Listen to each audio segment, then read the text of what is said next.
ಮತ್ತೆ ತಿನ್ ಲೇಯರ್ ತೆಗಿರಿ, ಜಾಯಿನ್ ಮಾಡಿ ಇದಕ್ಕೇನೆ.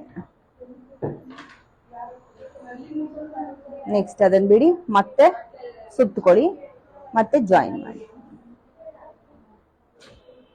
ಹೇಳಿಬೇಡಿ, ಇಯರ್ ಬ್ಯಾಕ್ ಬಂದ್ರೆ ಇಲ್ಲಿ ತಾನೇ ಬರ್ಬೇಕು. ಸೊ ಕೂಮಿಂಗ್ ಹಿಂಗ್ ಬಂದ್ರೆ ತಾನೇ ಇಯರ್ ಬ್ಯಾಕ್ ಬರೋದು. ಸೊ ಹಿಂಗ್ ಬರ್ಬೇಕು. ಹಿಂಗಾದ್ಮೇಲೆ ಇದನ್ನ ಈ ತರ ಇಟ್ಟು ಪಿನ್ನಿಂಗ್ ಏರಿಯಾ ಬಂದು ಇದೇ ತರ ಇಟ್ಕೊಂಡೇನೆ ಪಿನ್ನಿಂಗ್ ಏರಿಯಾ ಮಾಡ್ಕೊಬೇಕು. ಬಾಯಲ್ಲೆಲ್ಲ ತೆಗಿಬಾರ್ದು, ಕೈಯಲ್ಲಿ ಓಪನ್ ಮಾಡಿ. 50% ಕೂದಲು ತೆಳ್ಳಕ್ ಆಗಲ್ಲ, 10% ತಳ್ಬೇಕು, 10% ಹೋಗ್ಬೇಕು. 4 ಪಿನ್ಗೂ ಹತ್ತಂದ್ರೆ 40% ಅಲ್ಲೇ ನಿಂಗ್ ತಿಂತಲ್ವಾ, ಅವಾಗ ಕರೆಕ್ಟಾಗಿ ಕುತ್ಕೊಳ್ಳುತ್ತೆ. 3, 4, 5, 6 ಈ ತುದಿ ಹೇರ್ನ ಇಲ್ಲಿ ಬಿಡಬಾರ್ದು.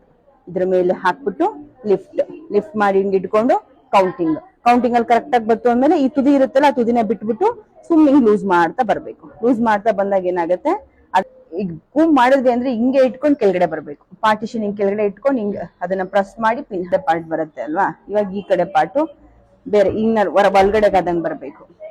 ಇವಾಗ ಇಲ್ಲಿವರೆಗೂ ಮಾಡಿದಾಗ ಏನ್ ಮಾಡಿದ್ರಿ, ಹಿಂಗ್ ಮಾಡ್ಕೊಂಡ್ ಬಂದ್ರಿ ಅಲ್ವಾ. ನೆಕ್ಸ್ಟ್ ಇದ್ರೆ ಹಿಂಗ್ ಮಾಡ್ಬೇಕು, ಹಿಂಗೆ ಒಂದ್ ಟ್ವಿಸ್ಟ್ ಅಷ್ಟೇ, ಸುತ್ತದ್ ಬೇಡ. ಸೊ ಆದಷ್ಟು ಹೀಗೆ ಬರ್ಲಿ, ಹೀಗ್ ನಿಂತ್ಕೊಂಬರ್ಲಿ. ಓಕೆನಾ.